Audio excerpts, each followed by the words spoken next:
भागलपुर के औद्योगिक थाना पुलिस की मदद से कुछ दबंग लोग किसान की जमीन पर अपना कब्जा जमा रहे हैं और उसकी फसल को पुलिस के सामने ही लूट रहे हैं। दरअसल बरारी निवासी किसान गणेश यादव ने बताया कि विक्रमशिला सेतु के समीप उनकी 70 बीघा रैयती जमीन है, जिसके सारे दस्तावेज उनके पास है। गणेश यादव ने बताया कि दबंगों की शिकायत लेकर जब वो औद्योगिक थानाध्यक्ष मुरलीधर शाह के पास गए तो थाना अध्यक्ष ने आरोपियों से साठगांठ कर उनकी ही पिटाई कर दी, जिसके बाद पीड़ित किसान ने घटना की जानकारी एसएसपी, डीआईजी और मुख्यमंत्री से की, लेकिन अब तक कोई कार्रवाई नहीं की गई है। गणेश यादव ने बताया कि पुलिस ने उन्हें अपनी ही जमीन पर जाने से रोक दिया है और खेत में लगाई गई फसल को पुलिस की मदद से अपराधी लूट रहे हैं। गणेश यादव ने कहा कि अगर उन्हें न्याय नहीं मिलता तो अपने पूरे परिवार के साथ डीएम कार्यालय के समक्ष धरना पर बैठ जाएंगे। गणेश यादव ने भागलपुर एसएसपी से मामले में संज्ञान लेकर आपराधिक प्रवृत्ति के लोगों पर कड़ी कार्रवाई करने और अपनी जमीन वापस दिलाने की मांग की है। मामला है थाना प्रभारी पूरा जो है प्रदीप मंडल की तरह झुका हुआ है। हम लोग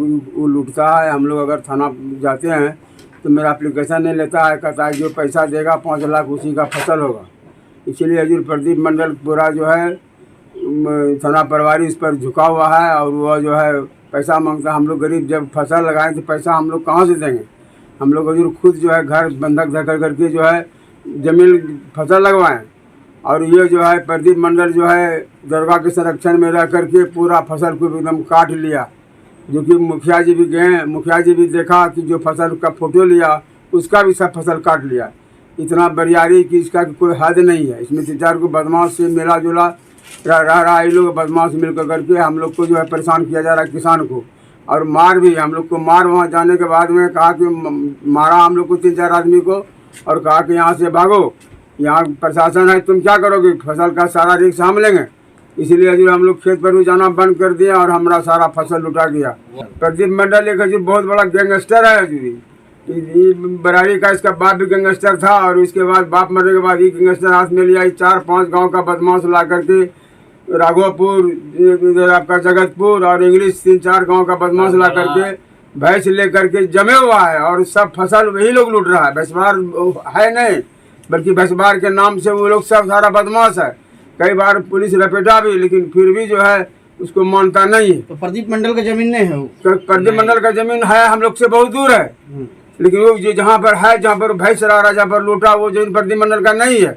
हम लोगों ने जो है एप्लीकेशन दे करके सरकार से जो है सीओ से नापी करवाएं।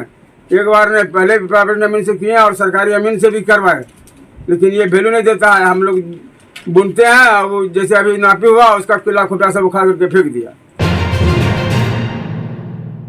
अभी जो आपके सामने यह तस्वीर दिख रही है, यह कोई भूतिया महल से कम नहीं। यह खंडर भवन 150 साल पुराना है, जिसकी जर्जर स्थिति देखकर आप दंग रह जाएंगे। पूरे महल के चारों तरफ पेड़ उग आए हैं, पूरे महल में दरारें हो गई हैं। फिर भी इसमें भागलपुर का बस स्टैंड का कार्यालय चल रहा है। एक तरफ जहां भागलपुर स्मार्ट सिटी में स्मार्ट बस चलाने की बात तो हो रही है, वहीं दूसरी ओर शहर को स्मार्ट बस स्टैंड ही नहीं है। यहाँ पर बिहार राज्य पथ परिवहन निगम का भागलपुर का रीजनल कार्यालय जर्जर हालत में है। भवन अंग्रेजों के जमाने का है, जो तकरीबन 150 साल पुराना है। भवन में बड़े बड़े बरगद और पीपल के पेड़ निकल चुके हैं। भवन में दरारें आ गई है, बावजूद 1.5 दर्जन कर्मचारी और रीजनल ऑफिसर भवन में कार्यरत है। यह तस्वीर भयावह है, हादसे को निमंत्रण दे रही है। बस स्टैंड की बात करें तो यहाँ ना शेड है, ना पानी पीने का इंतजाम है। बस स्टैंड अपनी बदहाली पर आंसू बहा रहा है। यहाँ पीने के लिए पानी का इंतजाम नहीं है। ICICI की ओर से RO सिस्टम लगाया गया है, लेकिन उसके लिए समरसेबल नहीं है, जबकि इस बस स्टैंड में प्रतिदिन लाखों रुपए की कमाई होती है। यहाँ से BSRTC की बसें बेगूसराय, पूर्णिया, कटिहार, खगड़िया, अररिया व अन्य जिलों के लिए खुलती है। बिहार राज्य पथ परिवहन निगम भागलपुर शाखा के रीजनल मैनेजर पवन सांडिल ने कहा कि भवन निर्माण विभाग के DGM से बात हुई थी, निरीक्षण किया गया था। भवन तो बहुत पुरानी है, बुनियादी सुविधाओं का घोर अभाव है, सब कुछ में सुधार की जरूरत है। भीषण गर्मी में पानी की घोर समस्या है, 2 चापाकल है, दोनों सूख चुके हैं। बाहर के पानी पर लोग निर्भर रहते हैं। है तो पुरानी बिल्डिंग है, ये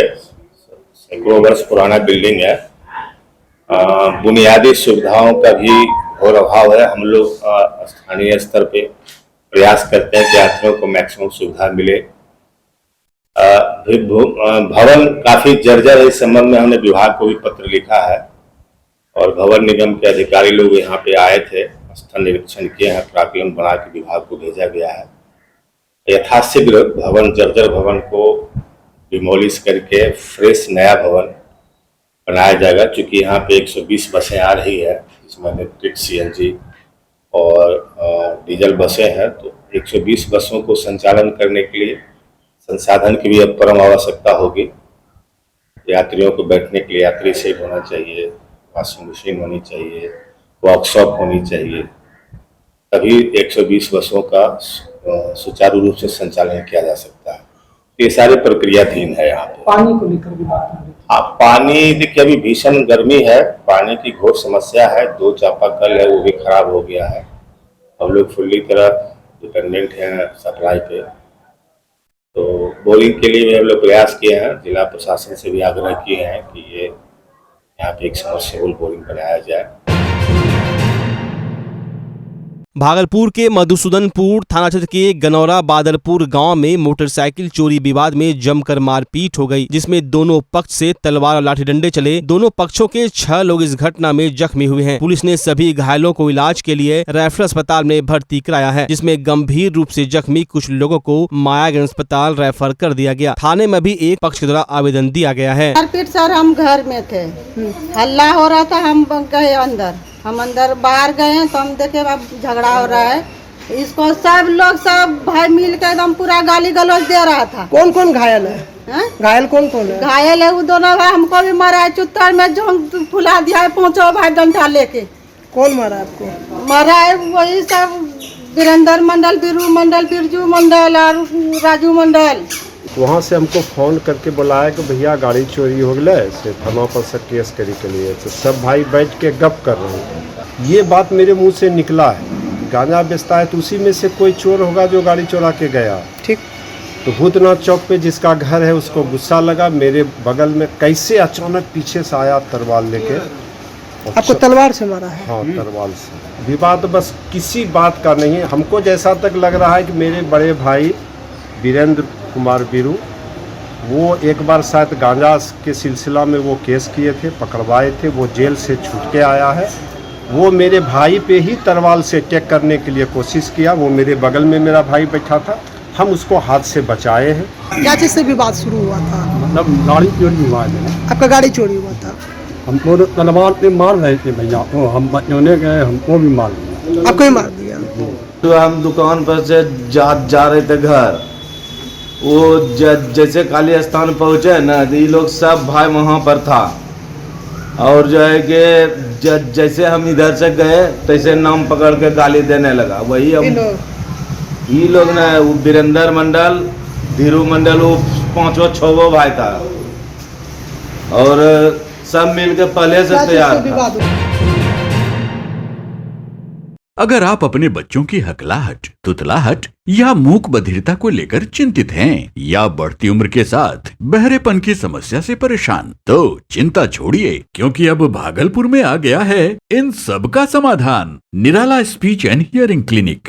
ऑडियोलॉजी, स्पीच थेरेपी के साथ साथ विश्व स्तरीय best digital hearing aid with rechargeable and Bluetooth facility. तो आज ही सुनने की जांच कराएं तथा सुनने की मशीन लगवाएं। निराला स्पीच एंड हियरिंग क्लिनिक। हमारा पता है बड़ी पोस्ट ऑफिस के सामने, मेट्रो मिर्ची रेस्टोरेंट तथा सेंट्रल बैंक वाले रोड में, भागलपुर। मोबाइल 7050193341। हमारी 2 और भी शाखाएं हैं, पूर्णिया में Panchavati complex, Bihar talkies road, line Bazar Purnia, और अररिया में टाउन हॉल के सामने वाले मिर्जा गालिब रोड में, AB मेडिकल के समीप। नमस्कार, मैं डॉक्टर अजय कुमार सिंह, शिशु रोग विशेषज्ञ, बिहार झारखंड में अग्रणी। मेरा स्नेह अस्पताल जो सबसे पहले बिहार झारखंड में कृत्रिम श्वसन मशीन यहाँ आया, ब्लड गैस एनालाइजर आया, और एक नया मशीन क्रिटिकल जो देर से रोए बच्चे में इलाज में बहुत सक्सेसफुल है,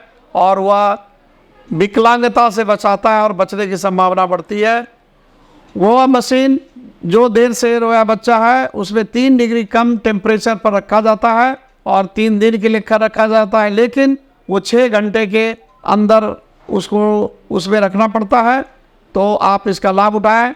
और दूसरी बात, जो आयुष्मान योजना है उसके तहत 5 लाख का चिकित्सा आप अपने नवजात के लिए, बच्चों के लिए आप यहाँ उपलब्ध है, उसको ले सकते हैं। ध्यान रहे कि 5 साल के कम के उम्र में के बच्चों को आयुष्मान कार्ड की अलग से ज़रूरत नहीं है। यदि आपके माता पिता का नाम है तो वो इसमें लाभुक हो सकता है और आप इसका लाभ उठा सकते हैं। धन्यवाद।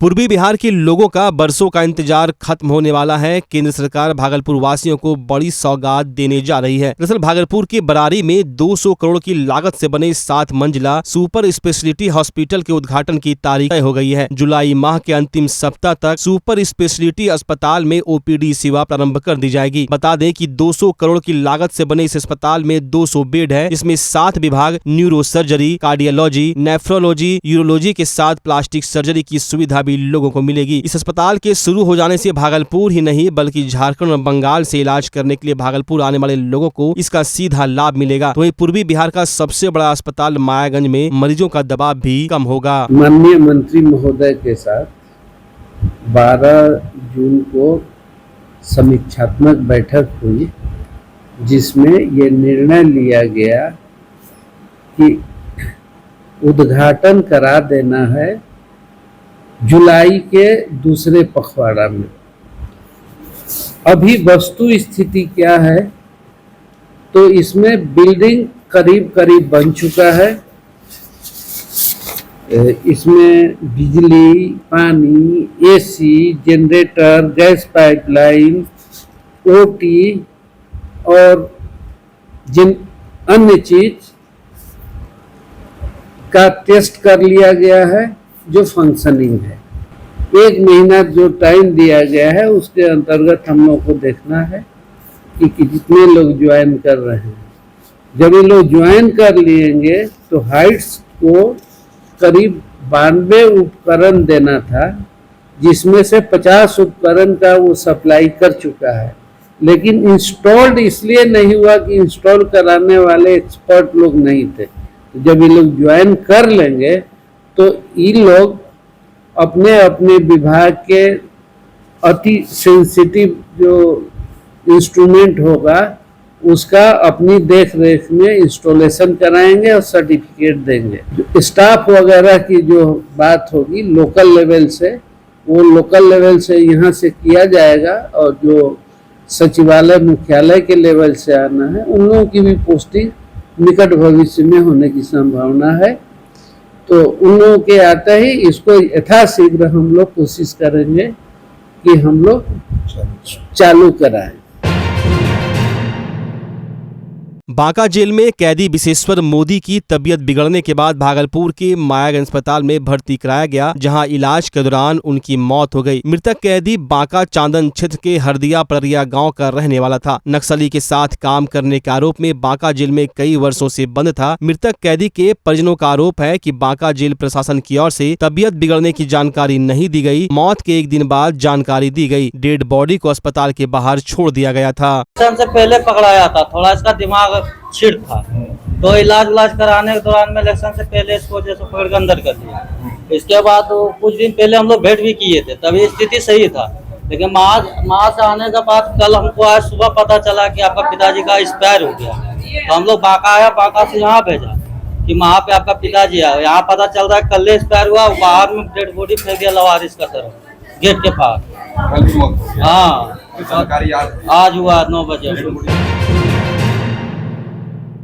ईद उल अजहा का त्योहार पूरे देश भर में मनाया गया। इसी बाबत आज भागलपुर के नाथनगर, सीटीएस मैदान, शाह मार्केट, मस्जिद, ततारपुर, मौलाना चक, बढ़ापुरा, बरारी के अलावे सभी मस्जिदों में बकरीद की नमाज शांतिपूर्ण तरीके से कड़ी सुरक्षा के बीच पढ़ी गई। सीटीएस मैदान नाथनगर में हजारों की संख्या में लोग मौजूद थे। इस मौके पर भागलपुर पुलिस प्रशासन की ओर से सुरक्षा के पुख्ता इंतजाम किए गए थे। शहर से लेकर ग्रामीण इलाकों तक धूमधाम से बकरीद त्योहार मनाया जा रहा है। मस्जिदों में नमाज पढ़ने के बाद लोग एक दूसरे को गले लगकर बकरीद की शुभकामनाएं देते दिखे। इस दिन तमाम लोग यकजा होकर के नमाज ईद उल अजहा अदा करते हैं, जिसका मकसद ये होता है कि ज़्यादा से ज़्यादा एक जगह जमा होकर के यूनिटी और इत्तेफाक व इत्तेहाद का पैगाम ज़माने को दिया जा सके कि कितनों भी तादाद में रहें हम मुत्तहिद रहते हैं, और इत्तेफाक व इत्तेहाद में ही ज़माने के लिए, पूरे समाज के लिए, पूरे इंसानियत के लिए भलाई है।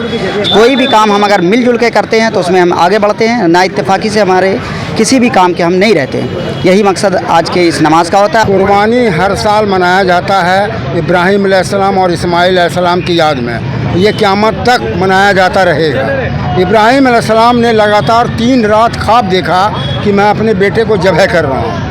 आखिर ख्वाब की बिना पर हज़रत इब्राहिम अलैहिस्सलाम ने इस्माइल अलैहिस्सलाम को मीना के मैदान में ले जाकर ज़बह करने के लिए अपने बेटे को मैदान में लिटा दिया और गर्दन पर छुरी चला दी। लेकिन अल्लाह के हुक्म से ये छुरी की नहीं चली और उसके बाद आँखों से जब पट्टी खोलकर इब्राहिम अलैहिस्सलाम ने देखा तो बगल में एक दुम्बा ज़बह किया हुआ पड़ा था और हज़रत इस्माइल अलैहिस्सलाम खड़े होकर मुस्कुरा रहे थे। आज की इस ईदगाह के अंदर मौजूदगी हमारे एक इज्तिमाइयत को, हमारे इस इत्तेहाद को दुनिया के सामने पेश कर रहा है और हमारे दिल की अथाखाइयों से पूरी दुनिया के लोगों के लिए आज हम अपने इस खुशी के दिन में तमाम लोगों को मुबारकबाद पेश करते हैं। हम अपने इलाके के, अपने प्रशासन के, हम अपने इस हुकूमत के और हमारे लिए जो इस करनगाह ईदगाह में जो हमें नमाज़ पढ़ने के लिए जो ताउन कर रहे हैं उन सब के हम शुक्रगुज़ार हैं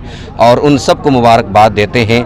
और मज़ीद आइंदा भी इस तरह की खुशियों में हम अपने बिरादरान वतन को शरीक करते हैं, उन्हें भी अपने यहाँ बुलाने की दावत देते हैं और उसके साथ में अच्छाई के साथ पेश आने और हर भले काम के अंदर एक दूसरे के ताउन की भरपूर हम अपनी तरफ से और तमाम अपने उम्मत मुस्लिमा इलाके के तमाम मुसलमानों और बिरादरान वतन की तरफ से दावत देते हैं कि आएँ हमारी इस खुशी के अंदर शरीक हों।